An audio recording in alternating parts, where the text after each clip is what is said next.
connu. Donc, Californie, il est venu me chercher chez moi. Je l'ai connu par le biais d'une amie. Je l'ai accompagnée. En fait, elle était venue chez moi parce qu'elle avait nulle part où aller. Donc, elle m'a demandé si je pouvais garder ses bagages. Et finalement, elle voulait dormir chez moi, mais elle n'a pas dormi chez moi parce qu'elle est allée au Magal. Et à son retour du Magal, elle vient chez moi. Elle me dit qu'elle a trouvé une solution et qu'elle va aller être hébergée chez son oncle qui habite avec sa femme. Elle me dit de l'accompagner, elle serait plus rassurée. Et elle m'a dit de rester jusqu'à ce que son oncle lui monte la chambre. Et on arrive, il se trouve que cet oncle lui avait dit de venir et l'a précipité pour que Moudou que ses chambres viennent. Et finalement, l'oncle ne lui montre aucune chambre. Et on attend. Et on était dans le salon. Et c'est là que j'ai rencontré Californie. Après 7 ans, il nous a proposé d'aller en ville avec Californie, d'aller avec lui en boîte, d'aller manger, parce que la fille n'est toujours pas venue dans la chambre. Et après 7 ans aussi, il m'a fait une remarque, il a dit que j'avais porté une robe, il a dit que j'étais bonne, et je ne l'ai pas rassuré non plus de rester là-bas. Donc on a suivi Californie, et on était avec 2 autres filles qui étaient dans la maison. Donc on est parti en boîte, et là, c'est vrai qu'il avait l'air un peu insistant. On était allé jouer au billard avec mon ami. Même si moi je ne jouais pas, je parlais au téléphone. Chaque fois, il venait me parler et il a pris mon téléphone. Quand j'avais ouvert WhatsApp, il a mis son numéro de force. Il s'est fait signe lui-même. Et après, on est rentré. Et sur le chemin du retour, il a dit à mon ami que si elle s'attend de 6e, elle a qu'à trouver une solution parce que c'est des prostituées qui habitent dans cette chambre. Et il a dit ça, c'est Californie qui a dit ça à mon ami. Donc là, on s'est dit pourquoi il va mentir. On s'est dit peut-être que c'est quelqu'un de bien, il veut juste la prévenir. Et le lendemain, mon amie, elle m'avait appelé à 21h. Moi, j'avais des problèmes de ballonnement, donc je dormais. Et je me suis réveillée à 1h du matin. Et je vois son appel, donc je la rappelle. Elle me dit, je te rappelle, je suis avec Californie. Et Californie, il prend immédiatement le téléphone et me parle. Et il fait le gentil, il prend mes nouvelles. Il me dit que là, il sort avec mon ami, ils partent au resto, comme les amis, tranquilles. Donc le lendemain, j'étais partie faire un shooting. C'était moi la photographe. Et je suis rentrée vers 21h. Et quand je suis rentrée, Californie, il m'a écrit un message. Et il m'a dit qu'il était sorti avec mon amie qui s'appelle Mariama. Et il m'a proposé d'aller sortir, d'aller dîner comme des amis. Et après, moi, j'ai pas vu le mal, donc je lui ai dit pourquoi pas. Et ce jour-là, il pleuvait. Il m'avait dit qu'il allait arriver vers minuit. Il est venu vers minuit 40. Et quand il est arrivé, il pleuvait. Donc je lui ai dit finalement, on fait quoi? Parce qu'il m'a dit, bah, ça n'empêche pas de sortir. On se dit à se poser à l'intérieur d'un restaurant.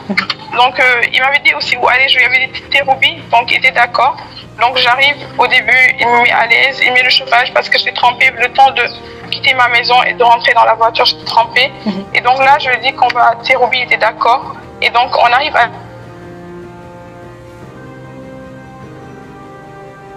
Terroubi, il descend pas. Il me dit que beaucoup de gens le connaissent, il veut pas qu'on le reconnaisse. Alors vous m'entendez?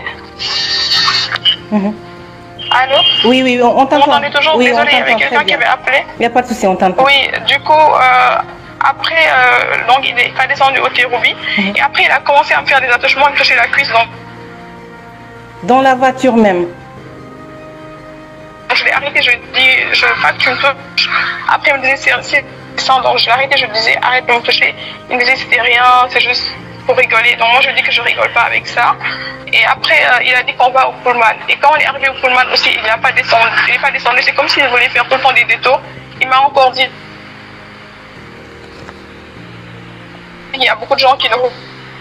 Désolée, il y a tout le temps quelqu'un qui appelle avec le téléphone de ma mère. Et donc là, on a continué le chemin. Il me disait des trucs du genre hier, il a donné de l'argent à mon ami, il lui a donné 30 000.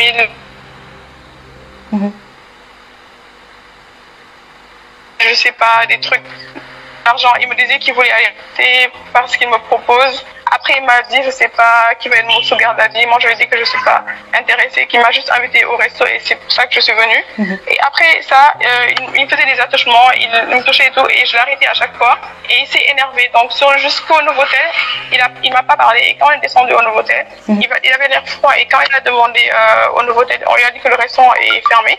Et là, bizarrement, je prenais des selfies juste avec mon tel parce que je poste beaucoup sur les réseaux. Il vient, il me demande, il me dit que j'ai un iPhone 11, lui il a un iPhone 13, c'est plus clair. Il m'a proposé de me prendre des vidéos avec son tel. Donc il m'a pris des vidéos avec son tel. Après il a dit qu'il allait m'envoyer, mais il ne m'a jamais envoyé. Mais après j'ai insisté, je lui ai dit finalement de me prendre avec mon tel. Donc j'ai pris des vidéos avec mon tel. Et après, quand on est rentré, on a quitté le hôtel parce qu'on a dit que le restaurant était fermé. On est rentré dans la voiture, là, il a commencé à changer de visage. Il faisait le gentil. Et finalement, je lui ai dit, bah, on a fait beaucoup de détours, mais on s'est arrêté nulle part, à part le nouveau hôtel et qui est fermé. Finalement, on part où? Après, il faisait plusieurs détours. Et finalement, il me dit, on va aller aux Almadies. Et je voyais, il m'amenait nulle part. Donc, j'ai vu un Planet Kebab. Donc, je lui ai dit, on va descendre au Planet Kebab. Et là, il pleuvait. Il me disait que si je sors, je vais être trempée parce que j'avais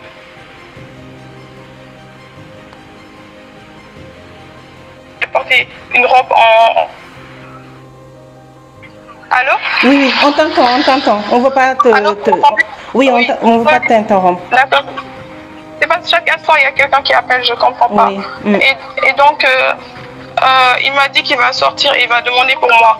Donc, quand il arrive au Planet Kebab, il m'appelle pour me demander ce que je veux. Et moi, je ne mange pas de poulet, donc je lui ai dit un kebab pour vous, mais il a dit qu'il n'a pas.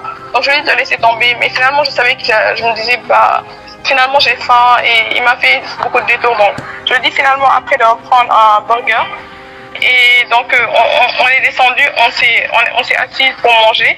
Et là, il discutait, il faisait le gentil et tout ça, il parlait normalement et je mangeais.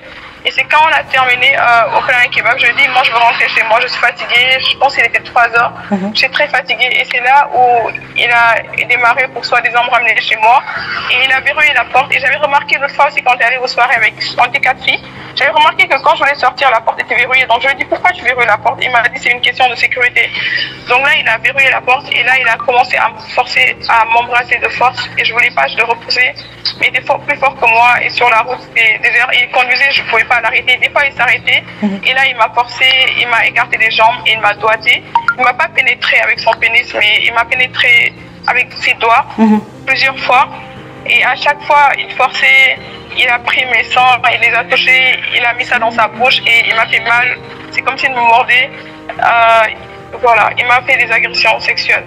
Donc là, j'avais peur en fait. Je savais même pas s'il allait me ramener chez moi. Il y a eu un moment où il a pris un chemin. Je l'ai pas reconnu chez moi, mais il m'a dit il va passer par la BDN, il va me ramener chez moi. Et donc quand il est arrivé chez moi, j'étais dégoûtée. Je me suis dit je peux pas le laisser comme ça. Il y a aucun témoin. Je viens de subir une agression sexuelle. Je me suis dit je vais pas le laisser partir. Donc j'ai mis ma main dans sa poche pour voir ce qu'il a, peu importe, pour avoir une preuve. Et là, il a enlevé ma main. Il avait plus de force que moi. Il a pris mon téléphone, il l'a jeté. Et je lui disais, rends-moi mon téléphone. Il ne voulait pas, je me débattais. Après là, il a commencé à me frapper. Et j'ai voulu ouvrir la porte pour crier. Mais le problème, c'est que la porte était déverrouillée et il avait plus de force que moi. Et j'ai réussi à l'ouvrir. Et là, j'ai crié. Et là, il a commencé à me frapper. Et qu'est-ce que j'ai fait en fait? J'ai jeté son téléphone et sa clé en bas. Comme ça, il ne va pas s'échapper. Mais il m'a fait comprendre que la voiture est automatique. Vu qu'il avait déjà mis la clé, même si j'ai jeté la clé, il peut le conduire. Il essaie de conduire la voiture, donc je l'ai arrêté. Et là, il continue à me frapper. Et vu que j'avais jeté le téléphone et la clé que j'ai crié, il y a eu un gardien qui est venu. Et le gardien, il a vu que c'était Californe. Il m'a dit que c'est une autorité. Il voyait que Californe me frappait beaucoup au visage. Il m'a mordu. Le gardien, il faisait rien. Il n'essayait même pas de l'arrêter. Je lui ai dit, monsieur, s'il vous plaît, aidez-moi. Appelez la police. Appelez ma mère. J'ai crié, j'ai pleuré. Il voulait pas s'en mêler. Il disait que lui, c'était une autorité. Et après, il voulait lui rendre le téléphone et la clé. Je dis que ça, c'est une question de vie ou de mort. Si vous lui rendez le téléphone et la clé, je ne sais pas qu'est-ce que je vais faire. On ne va pas l'attraper. Je ne sais pas où il va m'emmener. Donc là, il a réfléchi. Il a dit à Californie, j'ai trouvé le téléphone et la clé en bas. Donc je le remets là-bas, mais il est parti. Il n'a rien fait. Il n'a pas appelé ma mère. Alors que la maison n'était pas loin. Et c'était un gardien dans mon quartier. Il a rien fait. Donc, il continue à me frapper et aussi il a déchiré mon slip, il me traitait de pute. Il disait du n'importe quoi. Et mon ami, en fait, il y a une vidéo que j'ai postée sur Instagram. Là, c'est parti parce que les stories, c'est un jour. Mais là, mon ami, elle reconnaît sa voiture et sa voix. Donc, il y a une vidéo où il a parlé, elle a reconnu sa voix. Peut-être qu'elle s'est rappelée de ce qu'il lui avait fait hier. Il n'a pas frappé, mais il l'a touché. Donc, une autre fille aussi. Alors, vous m'entendez? Oui, une autre fille a subi la même chose. Oui, mais elle n'a pas été frappée. Elle a été juste attouchée, elle m'a dit. Et il a touché ses perles à la taille. Et quand il lui a dit d'arrêter, il lui a dit que c'est pour ses besoins. Je sais pas, sa bite est debout, il faut qu'il le descende, des trucs comme ça. Il lui a donné, je pense, 20 000, je sais pas, des trucs comme ça pour l'amadouer, des trucs comme ça. Elle a raconté ça à la police. Quand elle a vu ce qu'on m'a fait, c'est là qu'elle l'a raconté. Mais elle m'avait pas prévenu, elle m'avait pas raconté. Donc voilà, j'en étais où en fait?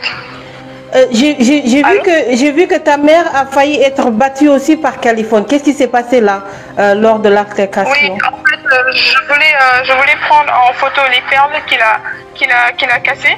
Et du coup, j'ai vu ça, je voulais le prendre. Après, il a pris mon téléphone, il a jeté, il a dit on va rien prendre. Il a commencé à insulter ma mère. Là, en fait, à ce moment-là, j'ai eu peur et j'ai commencé l'enregistrement. Il y a une partie de 1 minute qui a été enregistrée dans mon téléphone. Oui. Il a commencé à dire Domérin, à insulter ma mère. Il frappait ma mère. Et moi, je pleurais et je voulais pas qu'il frappe ma mère. Donc, je le poussais, je disais arrête de frapper ma mère. Et là, il m'a encore frappé. Et voilà, il a frappé ma mère. En plus, il a dit qu'on va pas prendre de photos. Alors que lui, en fait, il a le droit de faire ce qu'il veut, mais nous, on ne peut pas prendre de photos. Donc voilà, donc il m'a agressé sexuellement. Oui, bah là, t'as subi c'est un viol en fait. C'est tout à fait normal, c'est un viol. Et lorsque tu as été à la gendarmerie, ils t'ont pris tout de suite ou pas? Non, en fait, aussi, il y a un truc. Moi, je crie aussi, je disais à ma mère d'appeler la police, mais ma mère, elle ne pouvait pas le laisser seul avec moi comme ça. Et du coup, ma mère aussi n'était pas habillée, elle est voilée, donc elle portait une robe de chambre, donc il fallait qu'elle parte s'habiller. Et du coup, ma mère, qu'est-ce qu'elle a fait? La fille là qui avait appelé, en fait, ce qui m'a sauvée, c'est quand la fille, elle a envoyé un message à moi, elle m'a appelé, mais Californie avait mon téléphone. Du coup, elle s'est trompée, elle a envoyé le message à Californie au lieu de moi, et là, c'est quand je pense qu'elle a appelé Californie ou bien je sais pas ce qui s'est passé. Et là, j'ai crié. J'ai dit appelle ma mère, Mariam. J'ai énormément crié. Et là, elle m'a entendu. Elle a appelé ma mère. Elle s'est inquiétée. Et ma mère, en même temps, elle a dit à Mariam d'aller appeler la police. Et Californie, là, il faisait le malin. Il disait qu'il allait appeler la gendarmerie. Et tout ça. Donc, qu'est-ce que je voulais dire? Attends, je sais pas où j'en étais. Lorsque ta mère est descendue et qu'elle voulait monter pour s'habiller. Oui, donc ma mère, après, elle a dit à Mariam d'aller appeler la police. En même temps, Californie, il a appelé un gendarme. Et ce gendarme, quand il est venu, je lui ai expliqué, il a vu comment je suis dans l'état, mon visage était gonflé, on m'a frappé et tout ça. Mais quand je lui ai dit que Californie a mon téléphone, en plus Californie, il avait mon téléphone, il voulait pas me le rendre. Je pensais qu'il avait laissé j'étais dans la voiture, mais non, il l'avait amené parce qu'au moment où il est parti, il a dit qu'il va appeler le gendarme. Mais moi, je suis restée dans sa voiture parce que je voulais pas après qu'il s'échappe. Donc, il a pris mon téléphone, il l'a amené. Je ne sais pas qu'est-ce qu'il voulait faire avec mon téléphone, mais il ne voulait pas me le rendre. Donc, quand le gendarme est venu, je lui ai dit que je veux qu'il me rende mon téléphone, mais le gendarme n'a rien fait. Et après un moment, il a dit à Californie de lui donner le téléphone. Mais quand Californie lui a donné, après, il ne me l'a pas donné, il l'a donné à lui. Donc, c'était un peu louche avec le gendarme. Donc, après, quand l'autre gendarme est venu, donc il était dans l'autre voiture, mais on ne voulait pas laisser Californie avec sa voiture seule. Donc je suis restée dans la voiture et ma mère était montée derrière avec le gendarme et ma pote Maria, on était toutes les deux devant. Il y avait d'autres gendarmes derrière, mais après lui, il ne nous a pas suivis à la police. Il a vu qu'on était avec un gendarme, donc il n'est pas parti à la police. Et quand on est arrivé à la police, ils ont vu mon visage, ils ont dit que dès qu'ils voient mon visage, ils savent que j'ai été victime de coups et de morsures. Mais ils ont dit que pour tout ce qui est d'ordre gynécologique, ils n'ont pas la preuve, même aussi pour les morsures, les coups. Il fallait que je fasse un certificat à l'hôpital. Et ils m'ont dit d'aller à l'hôpital. Ils m'ont même pas donné de mots. Normalement, ils devaient me donner un mot. Surtout qu'après, j'ai appris auprès de la gynécologue que pour faire un certificat de gynécologie, il fallait que la police me donne une réquisition. Ils m'ont rien donné et ils m'ont dit que Californie, il allait rester là, il n'allait pas le laisser filer. Mais après le matin, quand je vais revenir à 8h, je vais apprendre qu'ils l'ont laissé filer. Donc, après les gendarmes qui étaient là le matin, il y avait un gendarme, il n'a pas trouvé ça normal. Il a dit avec mon état, comment ils ont pu le laisser. Mais vu que c'était quelqu'un d'influent, ils pouvaient le retrouver de son adresse. Donc, je pense que c'est eux qui sont allés le chercher l'après-midi. Mais moi, à ce temps-là, j'étais allée voir la gynécologue. Mais quand je suis allée, le matin, j'ai attendu beaucoup parce qu'il y avait des femmes enceintes et ils m'ont expliqué que ils ne peuvent pas me consulter sans la réquisition. Donc, je suis retournée pour avoir la réquisition, mais attends. Désolée, il y a toujours des gens qui appellent.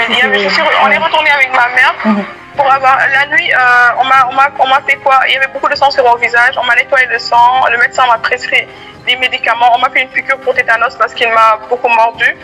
Et après, on a attendu beaucoup pour aller chez la gynécologue et ils m'ont expliqué que sans la réquisition, ils ne peuvent pas me consulter. Donc, on est retourné à la police pour la réquisition. En même temps, j'ai déposé plainte et le policier m'a écouté. Et ça a pris beaucoup de temps parce que l'histoire est longue depuis le fait que je voulais aider une amie et tout ça.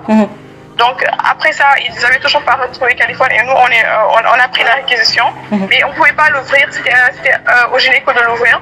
Et quand il est arrivé, il a ouvert, il a vu qu'on a écrit Adia Tianesen, alors que je m'appelle Adia Tianediao, alors que je lui avais donné ma carte d'identité au gendarme pour qu'il regarde bien qu'il écrit mon nom, mais il n'a pas écrit le bon nom. Donc ils m'ont juste, vu qu'ils ont vu que je suis venue le matin et je suis revenue et que j'ai donné une réquisition et que c'est pas de ma faute, c'est la police qui se sont trompés. Ils m'ont fait les analyses pour regarder en fait et tout ça, mais ils n'avaient pas écrit le numéro de dossier. Ils m'ont dit qu'il fallait amener une réquisition avec mon prénom et qui est valable. Donc je suis retournée encore à la police et c'est là où il y avait Californie. Et là il l'interrogeait et tout. Mais à la police, il y avait un gendarme. Par exemple, le premier gendarme qui m'a eu, il m'écoutait juste mes faits, mais il ne donnait pas son avis. Il ne disait pas que je mentais ou des trucs comme ça. Ce gendarme-là, il disait que je mentais. Et une fois, il a dit aussi qu'on peut faire un truc. Il ne peut pas accepter le cas de viol parce que je mens. Il a dit qu'on peut juste porter plainte pour les coups et blessures, comme s'il voulait que je change ma version. Et je lui ai dit que non, je ne changerai rien. Après, il a commencé à dire que je mens. Après, même il a fait une remarque quand j'étais assise. Il a dit qu'il se fasse vite, alors que il m'a dit des trucs comme ça alors qu'il n'avait pas le droit de dire ça. Tu reconnais le gendarme aussi, tu pourras reconnaître le gendarme qui t'a dit ça? Oui, je le reconnais très bien. Il était à la police. Et donc, après ça, il m'amène encore chez un autre gendarme. Je ne sais pas si c'est le chef. Lui, il ne m'écoute pas trop. Il écoute plus Californie. Et quand je veux parler, des fois, il m'arrête, il me crie dessus. Et après, ils appellent le procureur. Et quand ils appellent le procureur, en fait, j'avais porté plainte avant Californie. Ils donnent que la version de Californie, ils donnent pas vraiment ma version. Alors c'est moi la victime. Quand il regarde Californie, il n'y a aucun dommage sur son physique. Alors quand il me voit, il voit bien que j'ai beaucoup de dommages. Il dit que Californie a porté plainte, mais il dit pas que moi j'ai porté plainte. Il donne la version de Californie, il donne pas ma version. Et après, il nous convoque pour lundi. La convocation est là.